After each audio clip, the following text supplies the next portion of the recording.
Welcome to the Deal by Me podcast, where we ask guests to tell us your story. Your story can be encouraging, inspiring, and very transforming. We want guests to share their experiences and events in their lives that can benefit someone else. We all have a story, and if you have one that you wish to share, contact us on our website, dealbyme.com, and let us know that you're willing to share your story. Also, please share our podcast with others. And if you're viewing us on YouTube, we ask that you make a comment and consider subscribing to our YouTube channel. Today, we have with us uh, Donna Franklin, uh, who has gone from a poverty mindset to an abundant mindset, which has allowed her the resources to help others. She says that helping others is the thing that she likes to do.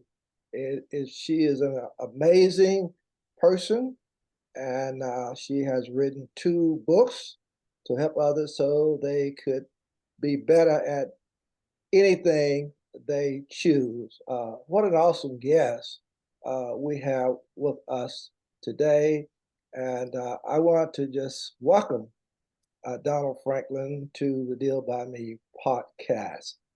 Donna, it is so good to have you with us today. And I want you to tell us a little bit about yourself and where you are located as we're doing this interview.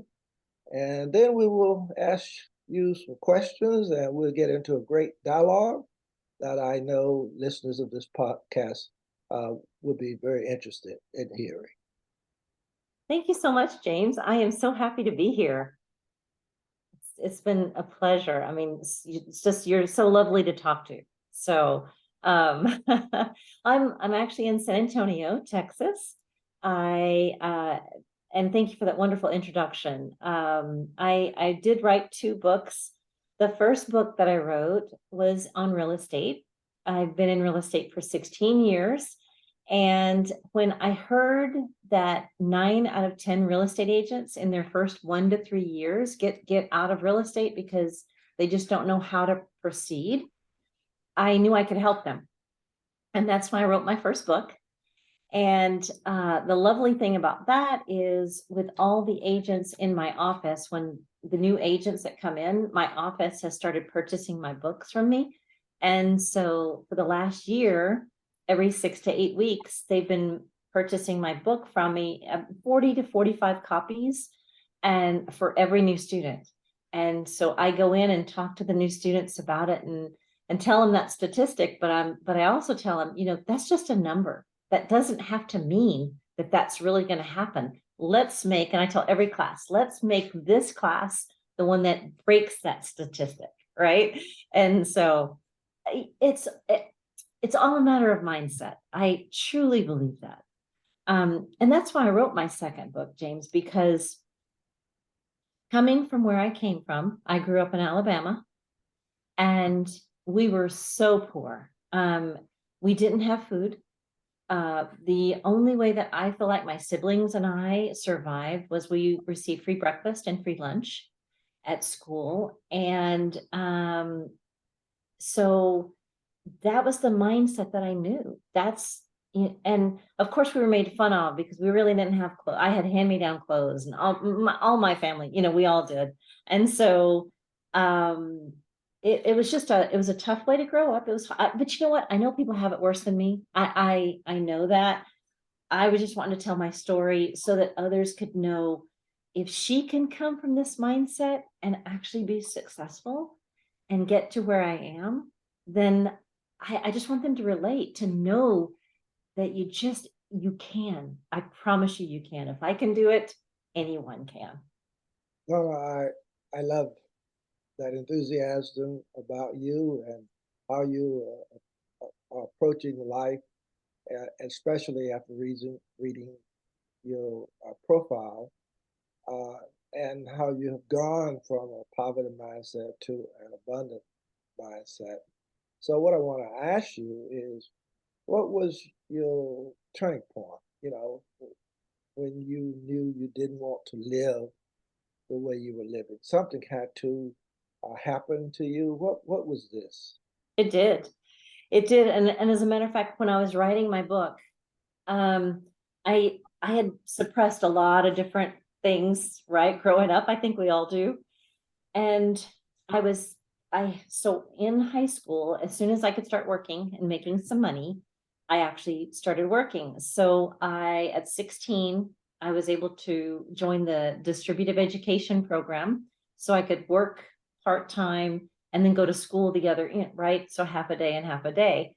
And it took me 2 years to be able to build up enough money because I was just working in a shoe store, I so I didn't make much money, and I had bought a car for $500 and paying for my, insurance and all that. And so it took me 2 years to build up some money because I needed to get some clothes. And I was only going to go buy probably a blouse and a pair of pants. And I walked into the store, and James, I didn't even know how to buy clothes because I had never done that before. Growing up, if you don't have food, you certainly don't have money to buy clothes, right? And so I, that's the, I remember that when I was writing my book, but I had not remembered that. I don't even know if I bought any clothes that day. It was such a traumatic experience, but I remember getting in my car and I remember sitting there and I said to myself, this was the turning point. I cannot live like this anymore. I cannot live with this mindset. I cannot not know things. Does that make sense? To me, it was like, oh my gosh, I have to search out what I need to find out, what I need to know so that I can get out of the mindset that I'm in. And that's what I've been doing. It's a lifelong effort. But that's my turning point. Wow, that's very interesting. Have had Has the shift in your mindset affected your life? And if so, can you talk a little bit about that? Absolutely. Absolutely. I do not, or actually, I know that I would probably still be back in Alabama if I had not changed my mindset. Um, I, all my family's still back there. Mhm. And there's only been mainly it's myself and my older sister. We've been the most successful. Now, I was the first to graduate in my entire family from high school. I was the first to go to college in the entire family. And after I did, my older sister, she actually got her GED and then she went to nursing school and she became an amazing nurse. So the two of us have been the most successful in the family. But I know that I would not be the success that I am today. And I guarantee you I would not have written 2 books on it, right? And my second book on mindset, it just so relates to me. It just lights me up Mhm. because I know that if I had not changed my mindset, that I would not have a better life. I would still be back in Alabama in the poverty mindset and this is not anything against anyone, but it's kind of like growing up, you always felt like you were just like suppressed, you couldn't do anything because you're poor and that type of thing. And once you break out of that and you're like, baloney, that's not me. That's not who I want to be, right? I know I can be something better and do something better. And I know that's exactly how I became successful is changing my mindset. That's very important. As I talk with people all the time about their mindset, because your mindset really is going to basically determine what you do. If you feel a certain way and you don't have that right mindset, you're not going to do anything. So hearing you say that, is really very important for even for listeners of this podcast. I do want to ask you this, and just reading your profile is amazing. Uh, how you have gone from basically where you were to where you are now. Uh, I retired from the pastorate the past year after almost 32 years pastoring the same church. Wow, that's wonderful. Used to practice law, but one of the things I wanted to do was to continue my ministry by doing something that I thought would help people. And so I wanted to encourage, inspire, and hopefully transform some lives, and that's the reason I started a podcast. Uh, if somebody who was in your position and somebody who uh, you know have a mindset right, just thinking that they can't make it, they are where they are, and that's it for them. They are facing certain challenges in their lives. Uh, what would you say to them to help them uh, be encouraged or inspired and hopefully transform into a different kind of mindset? What would you tell them?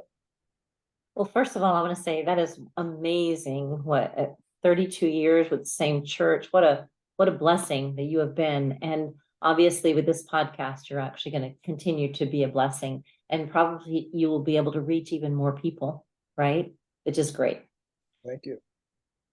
What I would say is start doing your own discovery. Try, for example, for me, what worked for me was self-help books, knowing, getting that confidence that I know that I can do something else, that I can get out of where I'm at. There's so many people that actually are in tough situations, but with a different mindset, they can get out of those situations. And for example, if you're always looking at things that come up as a problem, right? A problem really is a negative way to look at it. What I try to do is look at it as a challenge, or as just, okay, well, this is just a little something that I need to go through to make me stronger, right? And all of us, all of our life situations, everything we've gone through has made us the individuals that we are today. And so I would tell them, do not be discouraged. This will come and go. And you try to seek something out for yourself. If it's a self-help book, or if it's a minister, or whatever it is that really appeals to you, get the help that you need so that you can get through this, and you will get through this. And you can be on the other side is the person that you want to be. So just keep going through it. And I promise you, you're going to be able to work everything out, and you're going to be a better person for it. Well said. Well said. Listeners, stay with us because Donna uh, has much more to share with us as we continue with this interview. But first of all, I want to ask you, Donna, people who may want to know more about you or be able to get your book, uh, let us know how we can do that. Oh, thank you so much. I actually created a website, and it's www.donna-franklin.com. And they can go there and they can get my book. I have an audio version of the book. They can get that as well. And James, you know as well as I do, when you read a book, if you don't apply it, then it's not going to stick with you. So I created a course that is also on my website.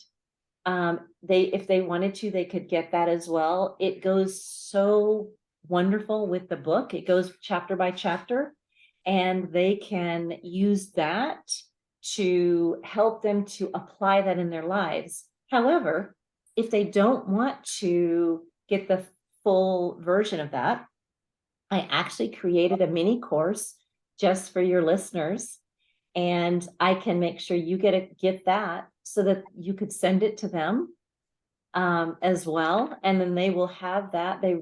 They can go through it, and it'll help them to apply some of the same principles that I put in the full course.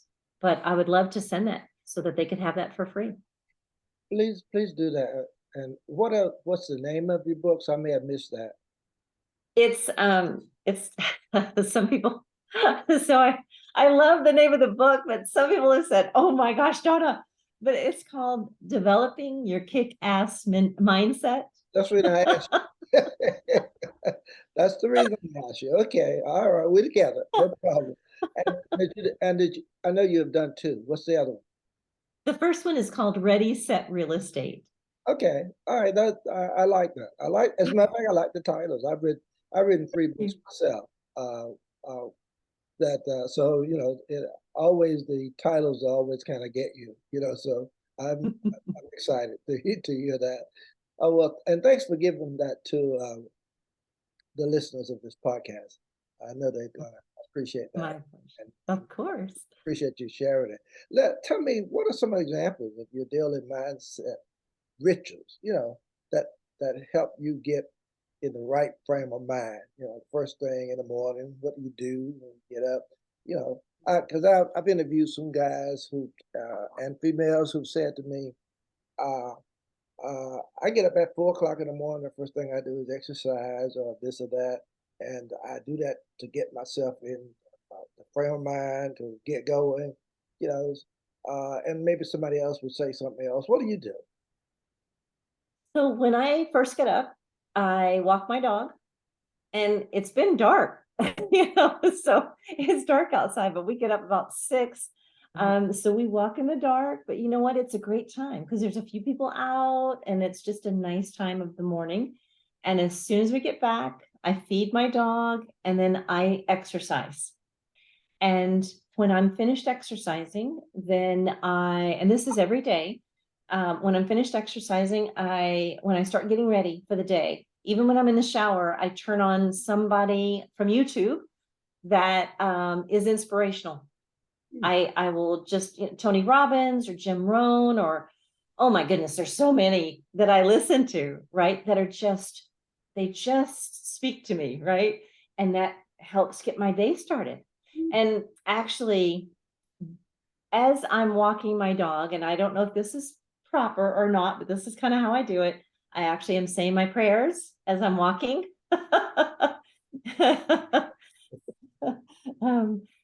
That's kind of what really starts my day, is me getting up, getting ready, and walking my dog, but saying my prayers. And I pray for my family, for my friends, for my day, right? And just to help guide me in every aspect of my life.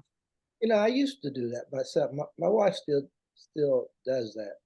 As a matter of fact, she just walked into the house from walking, and we're both retired. But I've started now walking or riding my bike in the afternoon. So that's when I seem to be winding down or something. Maybe I needed that because I'm sitting here like this during the morning. I'll start doing uh, podcasts or interviewing people or being interviewed. Around sometimes 9 o'clock and going to 12, and then sometimes I'll come back in the afternoons and somebody want to interview me or what have you.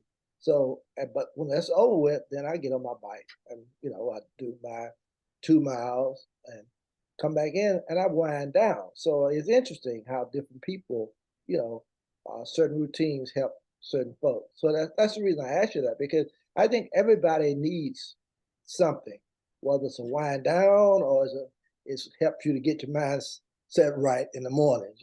I think that's very important. So I appreciate you saying, sharing that with us. Yeah.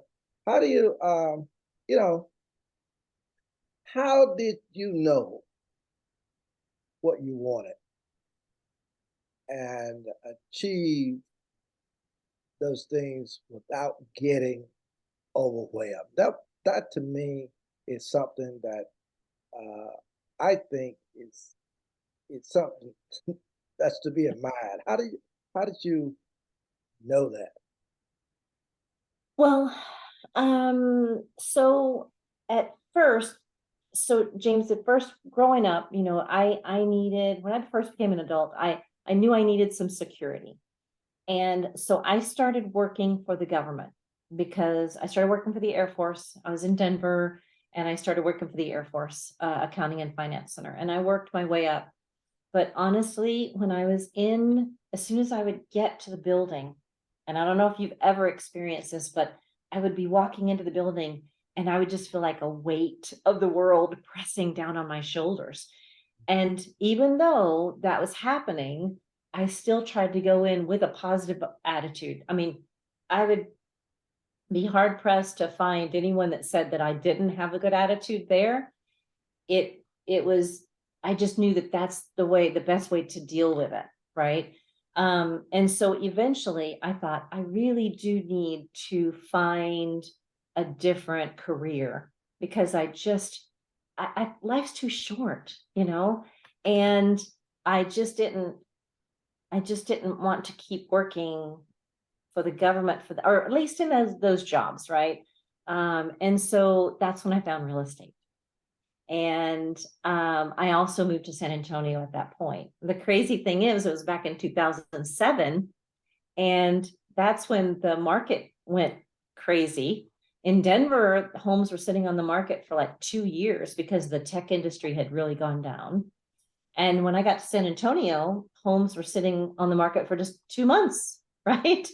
And the real estate agents here were so upset because homes weren't selling like that. And yet, from my perspective, it was great because 2 years versus 2 months, that was one of the first times that I really related mindset to getting where you wanted to be. Because I was like, all these realtors were getting out of the business because they thought, well, now I have to work.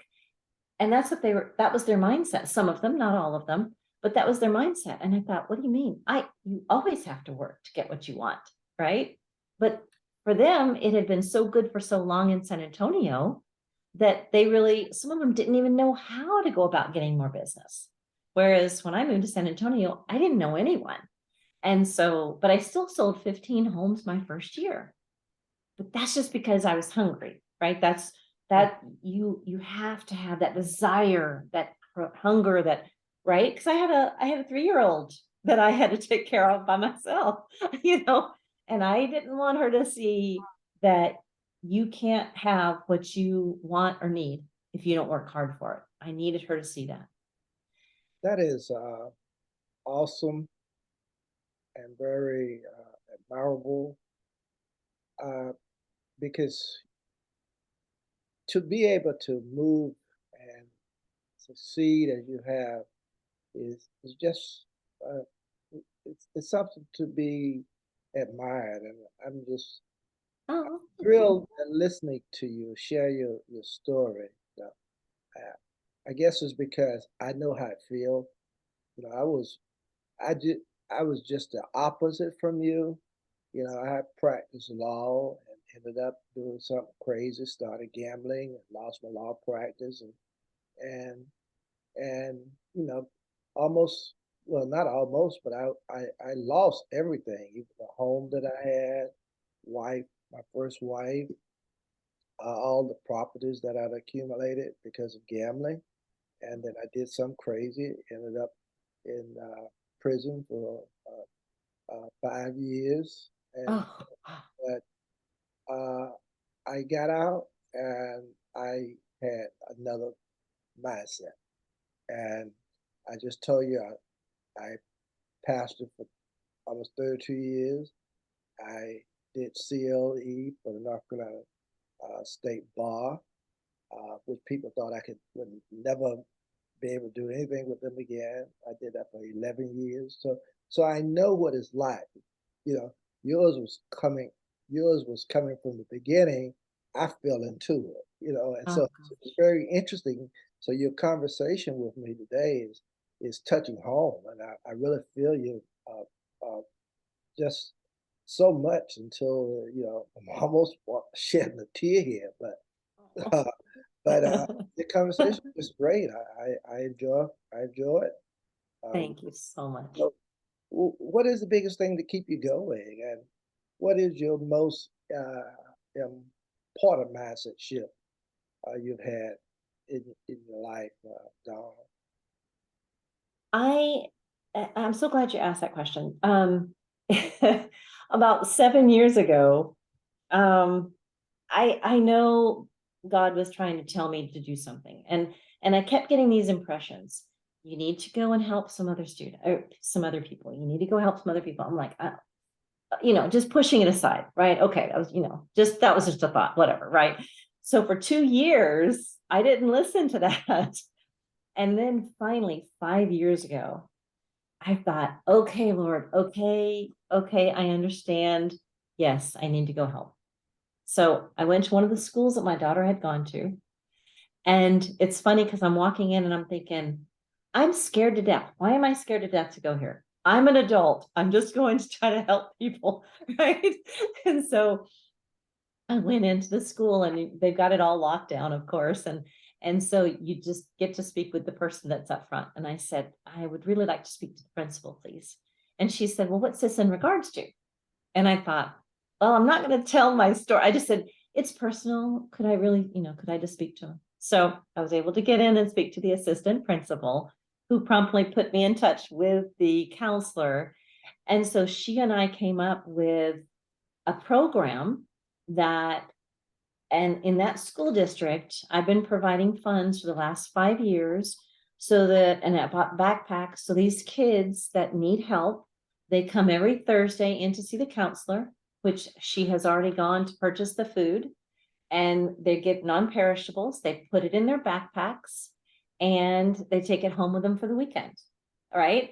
And so where we didn't have food, most of the time, and on the weekends it was really anxious because we didn't have anything. I was so tired of thinking these kids, they need help. And so I started that program at this one school district. Hmm. And what keeps me going, because I have several people in my family that I want to help, right? But I also want to spread that program from the school district that I've got, into all the school districts across San Antonio. And so that is something that I really want to do, because I don't want another child to have to worry about not having food. It's so hard. I mean, before in school, before we had free breakfast, we actually had free lunch. And I would be sitting there and I'd have a headache because I was so hungry. My stomach would be growling. And, you're trying to not let the other kids hear, right? Because they're already making fun of you because you don't dress properly or you don't dress the way that they do, right? And I thought, I don't want them to know that I don't have food, right? You know how it is. But anyway, so I thought, I have got to get this program started. And so finally I was like, okay, thank you, Lord. I'm so sorry it took me 2 years. Oh, But so been doing that for 5 years. And since it's just from my funds that I have, that's why I just want to keep getting the word out so that, and I probably need to do some fundraisers, and then I could go into other school districts and things. But that's really what keeps me going, is I have so many people I want to help. And powerful, very powerful, Donna. Well, there you have it. Donna Franklin sharing with us today, uh, who is all about helping others. And James, could I say one more thing if you don't mind? please do. The reason my book is called Developing Your Kick-Ass Mindset is because when my daughter, when we were in Denver, I loved Bruce Lee. And I loved just what he did, and just how he took care of his body and all of that. And I loved what he was doing. He seemed so powerful, right? Where as growing up, I didn't feel powerful at all, right? And so when I I I knew one day I was going to take martial arts. I just knew it. And so there was a martial arts studio. It's called Family Martial Arts, and it was really close to the house. And so when I dropped my daughter off at either school or daycare, and I would pass by it every day, and then coming home I'd pass by it. And finally, after a couple of years, I thought I have got to do this, or it's going to be 10 years down the road, right? And so I went in and I got a schedule. And that night, after I put her to bed, I looked at the schedule and thought, okay, I can do this, right? I can do this. So a couple of days later, I actually called the school and I set an appointment. And she basically was raised in the Taekwondo studio, because it took me 5.5 years, but I finally got my black belt. Hmm. And James, that was the first time in my entire life that I ever felt proud of myself, Right. because I had set a goal and I actually achieved it. Awesome. Awesome. Well, as I said, there you have it. Donna Franklin, who just believe in helping others, and it's her mission. And she says that it's not just something that she casually do, but she feels that it is her mission. Has written 2 books to help others so they could be better at anything they choose. How awesome this interview has been today, and I'm grateful to Donna for sharing with us. Donna, again, thank you so very much. Thank you, James. It's been such a pleasure. Thank you.